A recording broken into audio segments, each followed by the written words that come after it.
What's up, everybody? Couch Mills here, coming at you with a brand new Valorant video. And in this video, we're going to be breaking down one tip for every single map in Valorant, breaking down the strats, the characters that thrive, and big mistakes on each and every map. So if you want to dominate on all of them, make sure you watch to the end and go to the GameLeap website right now for the highest quality, in-depth, advanced guides. We have more map guides, high quality VOD reviews, strat guides, everything that you need. So if you want to climb to Immortal and beyond, do yourself a favor and go check it out right now down below.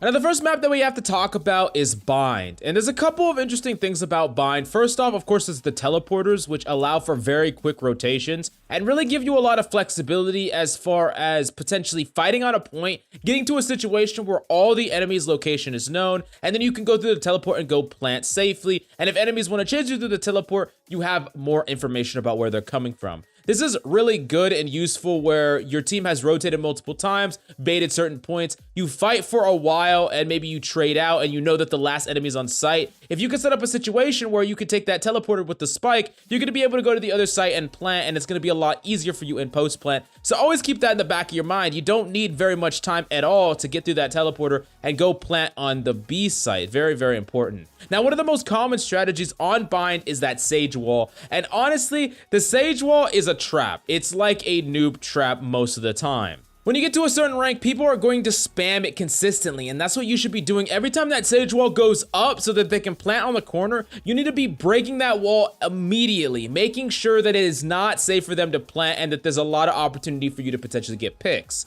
Now, I'm not saying the Sage Wall is not going to work at a lower rank where people just ignore the Sage Wall. However, once people get to a certain level, this is going to happen more and more. And if you abuse this, you're going to punish enemies for thinking that Sage Wall is going to keep them completely protected when it simply is not. What you actually want is control. You typically want U-Haul control. You typically want control of multiple areas on the point. And most important, you want showers control. This is one of the biggest mistakes that players make, is they often want to take the point while only taking A main rather than challenging from showers and having that alternate angle. Because if you push onto A, you take control of U-Haul, you start the plant. If enemies want to come and contest the plant, they're going to peek directly into the showers POV, which is going to be really, really amazing. You smoke off heaven, you have the showers guy protecting them, swinging around to try to kill you when you're trying to default plant. And this is what you should be doing each and every time, because honestly, if your Sage Wall gets broken and you don't have a Sage Wall, you're rotating, you plant, and you don't take showers control, it could be absolutely terrible. That showers player is going to get multiple kills on you. They can even flank back behind you. I mean, it's just a mess. So definitely keep that in mind. Go control showers and send multiple people there. Now, the next map that we got to talk about is Haven. Now, there's several interesting things about Haven. The first one is that pretty much every wall in freaking Haven is like paper thin. There's so many wall bangable areas, whether it's at the corner of window, whether it's wall banging through A short to mid. I mean, there's just wall bang after wall bang everywhere you go. But the number one tip I would give you to wall bang consistently exactly what you want to is go on the map and ping where you're trying to wall bang, because it's a lot easier for you to mentally line it up. Eventually, you're going to get the hang of it, but it's a lot easier when you're starting out to mentally line it up if you ping first. Now, the next thing I need to talk about specifically on attack, something that's incredibly underrated to do. I mean, they do it in the higher levels and in pro play, but from a casual or a low rank perspective, is controlling the orbs. It is very important to get these free orbs around the map. Oftentimes, you want to present presence across the map, but you want to send 2 people to secure each of those orbs every single time, grabbing those orbs and rotating off. Enemies will typically rotate some amount of presence, but you want to make sure that these orbs are consistently grabbed as attackers over and over and over again. It's basically free ultimate value that you're just leaving on the table if you don't grab it. And if the enemy grabs it, they're going to be able to build up their ultimates a lot quicker. And if you grab it, you might get multiple ults throughout the course of an attacking rounds for freaking free. So definitely put effort into grabbing them.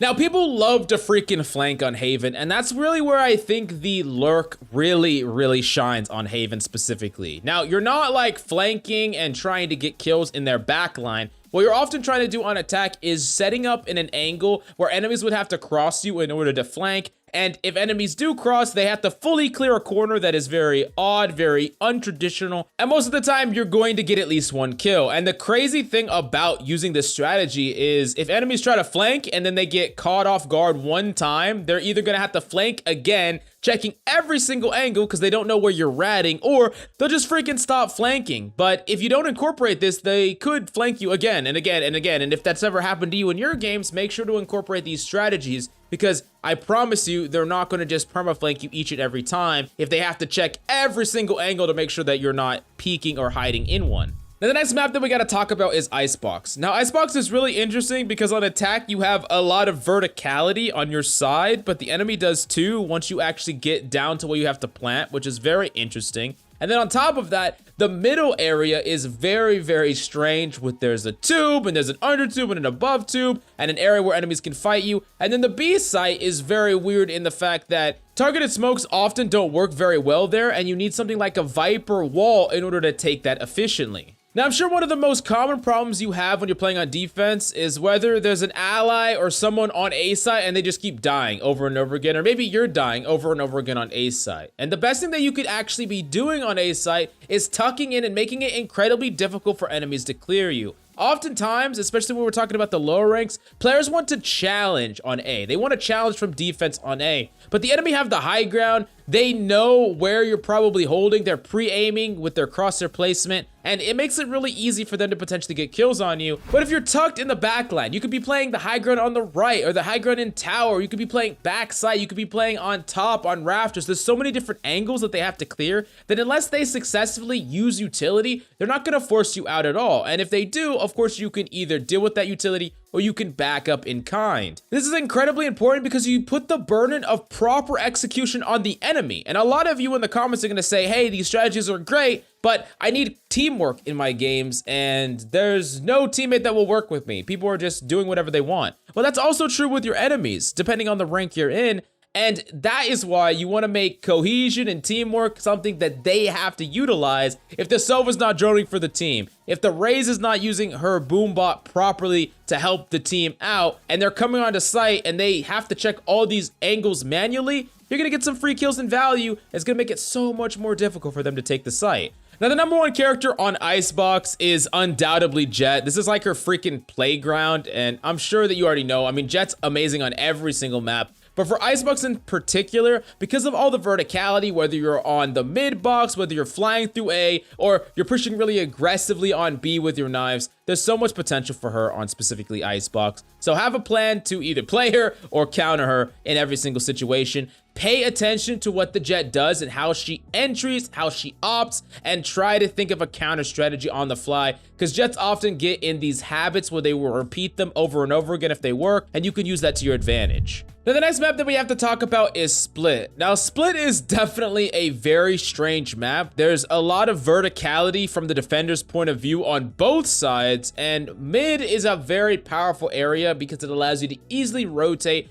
This is honestly why controlling mid is one of the most important things that either side need to do. From the defender's point of view, you need to use as much utility as possible to make sure that the attackers don't take control of mid. And from an attacker point of view, if you control mid, it makes it much more difficult for the defenders to know what side you're executing on, and it puts a lot more pressure on their rotation. Because they can't rotate through mid, they have to go the long way through CT. And if you do control mid, you can do some crazy stuff. Like, let's say you push over towards the B site and enemies are not quite there, or you have a lurker going towards B heaven. If an enemy gets towards CT and there's enemies tucked in on B, as your mid players go towards A, there will be people that have to rotate through CT thinking it's safe rather than rotating through mid where your team is. And you're going to be able to get a lot of kills that way, and you can actually set up situations where you have the enemy rotate right into you on purpose. You say, hey, I control CT, hey, I have a lurk here, and it's gonna be really, really strong to do so. You basically get free kills where enemies don't know you're there. Now, if I were to talk about characters that are really strong on specifically Split, I would say Raze is undoubtedly amazing. On top of that, Cypher's pretty good, Astra's really good. And the only character that has a little subpar on Split compared to the other maps is Sova. Sova has the least amount of pick rate on Split comparatively to his other pick rate, which is dominant. So for you Sova I would definitely keep that in mind. Doesn't mean you can't play him on Split, of course. I just think he's a little bit less optimal and hardly played there from a scrim and pro perspective. Now, the next map that we got to talk about is ASCENT. Now, ASCENT is a really wide open middle ground map, but it has two very interesting points that are very different from one another. The A side has the high ground that gives enemies natural elevation. It has a closable door that you can go shut, it can potentially be broken, and enemies can hide on a lot of different areas on the map specifically. And then on B side gives you the high ground if you drop down in there. However, there is a lot of angles for them to hide as well. And getting to the area where you're planting is very difficult, where there's a closable door section, but to go get to the button, you have to basically submit yourself to all the angles and CT, so it can be pretty difficult to say the least. I would say the big trick to take B on ASCENT is actually control it in chunks. Make sure you control each section in chunks. First, you want to control default, then you want to smoke off both the CT and the closable door, and then you need to clear all the close angles. You want to make sure that you're careful from the ramp side close to CT touching the point. You want to make sure that the two angles that are near you on the right and left in the little cubbies around the left side near button and on the right side in that little cubby, those are cleared out. And you can often do that really quickly with utility depending on your character. And from there, you want to push out and control that site, and you and your teammates want to really hit the B site from both angles. You don't just want to go walkway, you also want to go the back side towards those stairs as well. It makes it much more difficult being pinched from both angles from an enemy's point of view. If you have a jet can do this far better, of course, because they can smoke dash out and then they can take it from ramp side, making it really difficult for a defender to hold there. Oftentimes, especially when we're talking about the lower ranks, players will not clear any of the angles. They will ignore the utility, and then they'll try to all just run speedway. And I promise you, that's going to get you killed 7 ways till Sunday. And if it does work, that's because the enemy is not doing their due diligence with proper utility usage and punishing you during your rotation to site. Now, if we're talking the A site, one of the most important aspects about taking A is actually having cat control. This is so important. Controlling cat makes it so much easier for your team while they get onto A site. One of the big problems with smoking off potentially closable door is an enemy can hide in it, they can peek out as your team engages, they can still spray at your team through the smoke. There's so much downside in potentially just smoking off that rather than taking control of tree room. This is why it's so important to put valuable pressure tree room or even execute onto A from tree and just have a little bit of control A, because you and your team can go control A main, and then the rest of you can rotate, go take tree from cat, and it can be really, really strong. And enemies cannot go retreat to A main because you still have an enemy lurking there, and it makes it really hard for enemies to position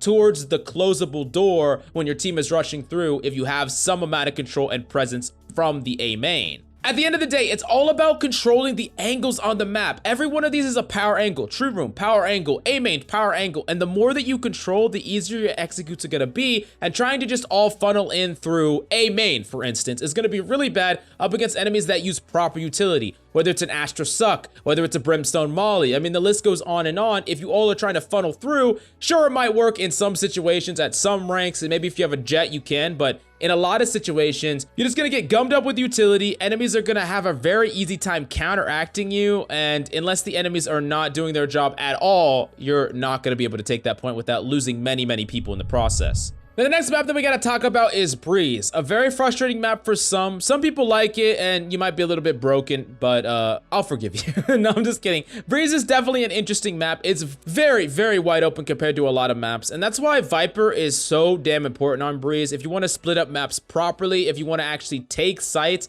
having a toxic screen is so damn important. And if you're a controller player, please do yourself and everyone a favor and play freaking Viper on this map. It's gonna be a really hard time playing any other controller. Now, you could double up controllers, but that's a completely different topic. Now, Sova is also an incredibly important character on Breeze. I mean, he's important on many, many maps, but on Breeze in particular, because of the wide open space and the need to actually clear entire sections. If you want to have any sort of decent engage, or if you want to counteract executes with Viper Wall, then Sova is amazing because you're going to be able to get a lot of information. At the very least, you're going to force enemies to react to it, and then you and your team can use that to create space or push in. Now, there are two big things that happen to players, and I want to tell you exactly how to counteract each one. The first one is opping. Players will often just lose over and over again to an op. They'll lose to an op again and again. Someone will be opping from freaking, you know, pyramid, or they'll just be opping from back pillar on B site, and they'll die over and over and over again to the op, and it feels like there's no counter. Well, I promise you there is a counter. You just got to be really disciplined with how you engage. The first thing that you need to do is actually jiggle peek, jump jiggle peek from range right when you're peeking the enemy's first LOS to you. That's when you need to be doing it. It's really great to get that information first off, and then you can use some sort of utility to get them off the angle. Oftentimes, just jiggle peeking is not going to get them off the angle. Typically, you either need a jiggle peek followed by multiple people wide swinging, or you just need to use some amount of utility, and it's perfectly fine. Now, the next thing that puts a lot of pressure on people that are opping is actually taking control of mid, making sure to put presence there. Because if you have someone that is pushing through double doors, right, when you're trying to take A site, the people that are opping on the back side of pyramid, they're scared. Especially if you get a pick mid and you actually make sure that the enemy knows that you're coming from a different angle, it makes it very, very uncomfortable for them to op. You could even send people down tube potentially. You're still gonna have to make sure to jiggle peek that properly too, because they could be opping down tube. But the idea here is you have presence from different angles. You're seeing a common theme here where the more amount of control you have over the map, the more difficult it is for an opper to actually control the engagement. But many times players are just funneling in. They're trying to beeline rush with the Viper freaking wall on one map or one side, and they're often just getting annihilated by an op, and it's really easy for a jet to like peek out of the Viper smoke, still get a snipe and dash away. So this is just really important. Make sure that you're trying to vie for space across the map, not just in one tiny little place, at the very least in the next immediate power angle that is connected to the main fighting force. On top of that, the next big thing that players are losing to is lineups, right? Viper lineups is very frustrating. When you're fighting a Viper, she runs away, and you know that the freaking toxic is coming down, the snake bite is coming down, and you're not going to be able to freaking actually secure that. Now, the thing that you need to do is make sure that your retakes are going a little bit quicker. You can't take all the time in the world, especially when you know the enemy has that Viper alive. Realize that the sooner you can get on and tap the spike, if she's completely out of LOS, you want to make sure that you're forcing her to use her abilities too early to where you still have time to defuse and she is actually forced to engage. But if she's dead, of course, you can just use your time optimally. It's just really important to make sure that you're keeping track of who's alive on the enemy team, what characters are there, is there some sort of rollout that they could use in order to get you off that spike from range. So you're like clearing every corner and it's a Viper who's hiding all the way CT. You definitely don't want to be that guy. Now, the last map that we actually got to talk about is Fracture, everyone's favorite map. No, a lot of people are tilted out of their mind at Fracture. And I'm going to tell you exactly how you play Fracture to the most effective strategy. And this is what the pros do. And it's probably going to change down the line. But for now, this is what you should be incorporating in ranked. What you should often do is one of two things. You either, one, fight for space jointly outside of a certain area, whether that's fighting dish, whether that's fighting out of B side, you're trying to fight down the hill. Whatever you're trying to do, you fight to control a space. And the reason that you would do that is you're taking an engagement with enemies when you have the first go ahead. You get to aggressively flash out or take an engagement,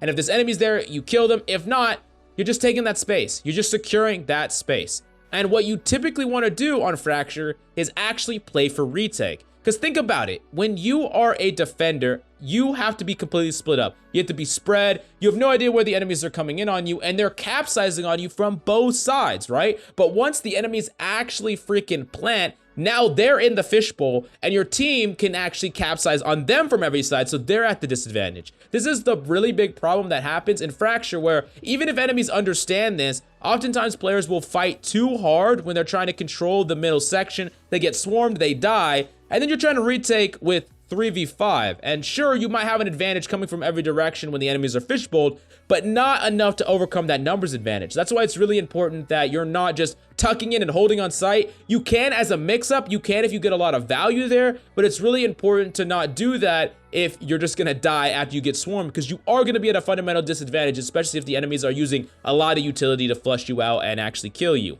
Now, if you don't want to actually go out and challenge aggressively somewhere, you can always hold that middle section and just control for a retake. Watch for enemies' drops. Try to catch them off during their rotation to the point. This is amazing to do. Like, let's take A site, for instance. Something that you could do is you could hold where ropes are. You could hold where the opening on drop. If enemies drop from where dish is, you're going to be able to get some free kills as they rotate to site. You're going to be able to put some damage. You're going to be able to guard that openable door that makes a lot of noise when it opens. These are things that you can do and try to get some value and potentially a pick without actually committing to the site. And after you get that pick, you're going to be able to go, retake with your team, and then retake with the pick advantage when the enemies are fishbowled. That's exactly what you should be doing, not tucking somewhere in on the site where you're probably gonna die, probably without getting any value at all. And that's really a big difference on Fracture that's so different from a lot of maps. And if you're playing it in the way that you play a lot of these other maps, trying to fight on site with a utility, you're gonna be at a huge fundamental disadvantage. And it might work sometimes, but most of the time, it's not going to be strategically correct. So I'll definitely keep that in mind, and I think if you incorporate these strategies more and more, you're going to have a much better time on Fracture. Now, if I were to give you 2 suggestions for characters that are really good on Fracture, first off, I would give you Breach. Breach is amazing for doing those executes out on defense that I talked about. Really great for challenging enemies, and you could get a lot of picks like right off the bat if you and like 2 other people try to challenge out somewhere aggressively using Breach flashes. And the second character I would suggest is actually Chamber. Chamber's one of those characters that can play like somewhere tucked in on site. As enemies come in, you get a kill, then you teleport to somewhere that's a much more passive angle, maybe even get another kill and then go play for retake. Or you just get that kill somewhere that is very untraditional, very tucked in. And really, for most characters, it would be a very bad location to hold, but for Chamber, he can pull it off. So that's exactly why I would suggest that character. But honestly, I'm just touching surface level on all these maps. There's so much I could talk about every single freaking map, but I've already made this a 20-minute video, so I think I should stop it now. But of course, there's a lot more on the GameLeap website. If you really want to know all the advanced strategies for every single map, you got to go check it out right now because we have in-depth breakdowns over every single tip you could possibly need if you want to climb to Immortal and beyond. But if you have any questions, let me know down below. Thank you so much for coming by. I love your faces. Follow me at Twitch at CoachMillsLW, please. I love your faces. Bye.